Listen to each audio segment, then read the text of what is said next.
Welcome once again to the Phil Taylor Jones Show. I'm your host, Phil Taylor Jones, and as always, we're happy to have you along with us as today we focus on those who actually believe. I've got balls of steel. Right, I've enlisted the help of Mr. Nukem to talk about this subject because this one, whoa, hold on to your seats, folks, because this might get a little hot. No, the story actually broke on Labor Day. I was watching the news that I usually watch on PBS, and they had Angela Merkel on there, Chancellor of Germany, talking about she was getting $600 million or euros together to help fund this massive influx of refugees. Then they switched over to Frank Holland of France, and he's trying to get his little ducks in order to prepare for this influx of refugees. Then they went over to the Prime Minister of Great Britain, and he was trying to speak on the subject as well, and he was being heckled by his own countrymen. And they just kept on talking about the wonderful, benevolent, just outpouring of kindness to these people that are fleeing from the torture and the persecution and yada, yada, yada. And I said to myself, yeah, where's the other part of it? Because as you have always been told, there are two sides to everything. So I did a little searching on the internet and I found it where the people of said countries, Great Britain, France, and Germany, were not pleased that these people were invading their land. Now, before I get further on into this, have you ever watched a disaster film, like where an earthquake is imminent, or there's a flood coming, or a meteor about to hit or something, and you got this massive evacuation out of town, and maybe some of the people see that it's going to be gridlocked, so they go down a side road or the back way or something, and then they're cruising along with their family, saying, well, we hope we get out of town before this thing hits or what have you. And then there's a car down the road, and there's like a body lying there, and there's a woman and the children, and they're crying, and your first thought, I know I've been sitting around with my brother many times, is don't you stop that car, you keep going.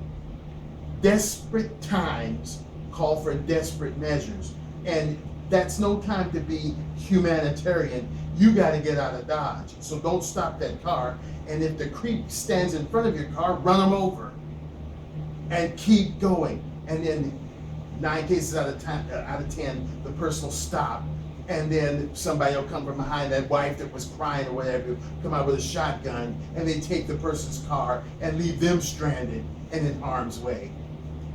It's the same thing, folks. This is lunacy. When I first heard this story break, and I saw all of these desperate looking, hungry looking, pitiful things invading Germany, I said, this is the same as it is in those movies. They're gonna cause a problem. And not 2 days after it happened, it's all over social media. How these Muslims are going into Bavaria, and they're going to schools. They let them into schools so they can try to have some continuity of life or what have you. And now the Bavarian people are told to cover up their girls because these people from Syria and other places are not used to girls in bikinis, and that they get excited, the little horn dogs, and they chase the girls around, and they try to heckle them or make fun with them, or actually try to do the nasty, and that you should cover up your girls so that there won't be any misunderstandings of sexual promiscuity or what have you. What a load of crap that is. You're in somebody else's country that were nice enough to let you in the damn door, and then you're going to dictate policy because you've got a bunch of raging hormones in your kids, in their kids rather? No, no way. No way in hell is that going to be happening. You're over there in Bavaria, you act as the Bavarians do. You tell that little horn dog bastard not to treat those girls as such. You're not in your homeland anymore. And now back to this balls of steel. It's interesting how they have balls of steel when they get over in Germany or France or Great Britain or whoever's willing to take the bastards. They've got balls of steel. They can actually throw feces at innocent Bavarians and other Germans in other cities. They can pull 90-year-old, 80-year-old women out of their cars and say that they're taking them so that they can further flee.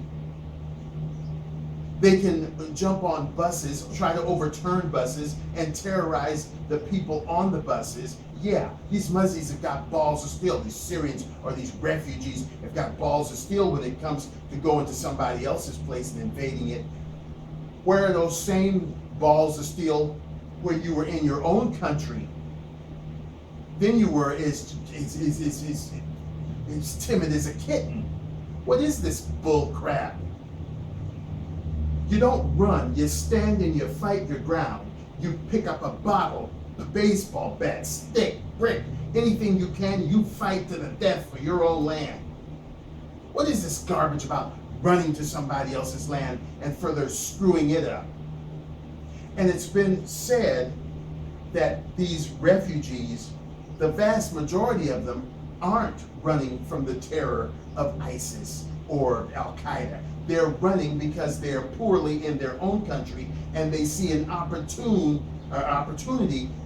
in someone else's. So again, we're dealing with opportunistic bastards who are just going into other people's land and screwing it up, terrorizing those citizens of those nations. It's their problem. Let them stay in their own land. How many times, on how many shows do I have to say it? Borders are there for a reason. If you're gonna be a refugee, if you're gonna seek asylum in somebody else's nation, you don't go in throwing feces. You don't go in being unappreciative. You don't go in getting mad because the people aren't serving you fast enough when you brought hordes of creeps across the border. This is lunacy. The world has gone mad. You turn those bastards around at the front gate and get them out of there. These Syrians, these people from the Middle East, they love to fight. It's in their DNA. They've been fighting for as long as there's been fighting. All back during biblical times, they were at each other's throats. It's not going to change. It's their problem. Let them handle it. And if they can't, get together and take care of things in their own country, why do you need them in yours? It's impossible. I've never seen such lunacy in my entire life. Now, look at Angela Merkel. She's put 600 million, euros. She's taken that from somewhere. Yeah, Germany may be doing pretty good as a country, but I'm pretty sure they're not doing that good, where you can just pull 600 million euros out of your butt and just earmark it for some no-hopers that are creeping across your border because it's a humanitarian thing to do. It's not humanitarian when you don't know what the hell you're dealing with.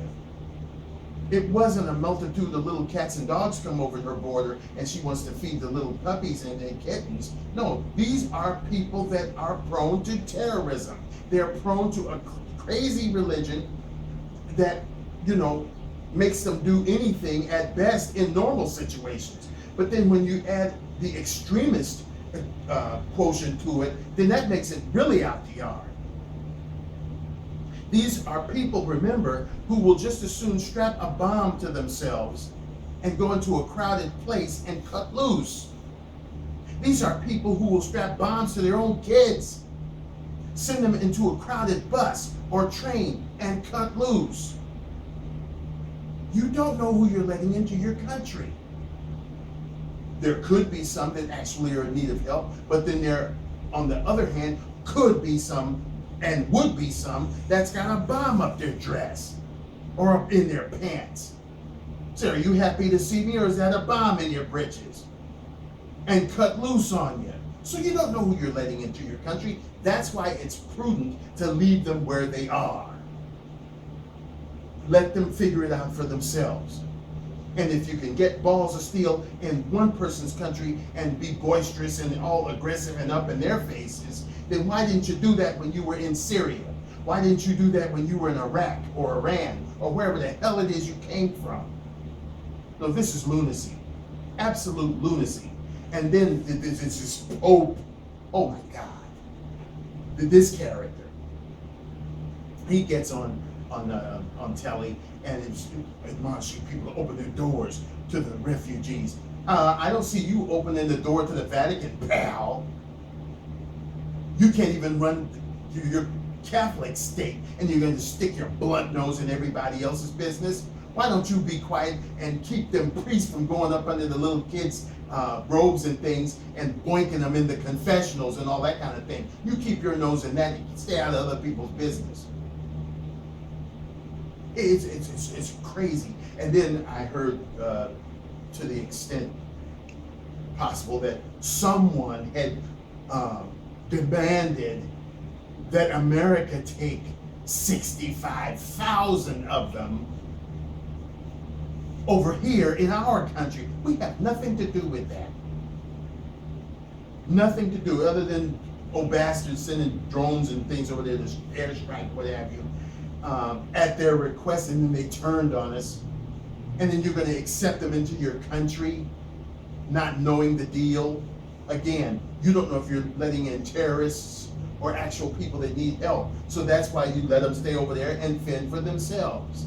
We are 10 years into the aftermath of Katrina. I don't see Iran, Iraq, or Syria sending us any money or any, kind of things to help us out. So why should we accept any of their people? Did they accept any of our people when Katrina hit? No. We had to fend for ourselves, and we're still fending. There are parts of Louisiana that are still in shambles. And you're thinking about taking on 65,000 of somebody else, and you don't even know who the hell you're letting in your country, terrorists or not. People that are prone to terrorism, prone to crazy actions, with the Sharia law and all of this crap. There's this Muslim garbage. And you're going to let somebody like that in your country? That is lunacy. Pure lunacy. We're dealing with this problem enough as it is over here with all these foreigners. We definitely don't need any more. Definitely not. So, to any sitting politician, since they got this sitting crap. Oh, he's the first sitting president to do this. I don't know where they get these stupid terminologies from. But to any sitting politician or any of these other ones that are aspiring to be president, if you're thinking about bringing these potential murderers, terrorists, and otherwise creeps into this country, I say this: blow it out your ass. I've never seen such lunacy before in my life. Humanitarian or idiocy. When you don't know, it's idiocy. Leave these foreigners where they are. Once again, I'd like to say thank you for joining us on the Phil Taylor Jones Show. We do appreciate your support. We appreciate your comments. And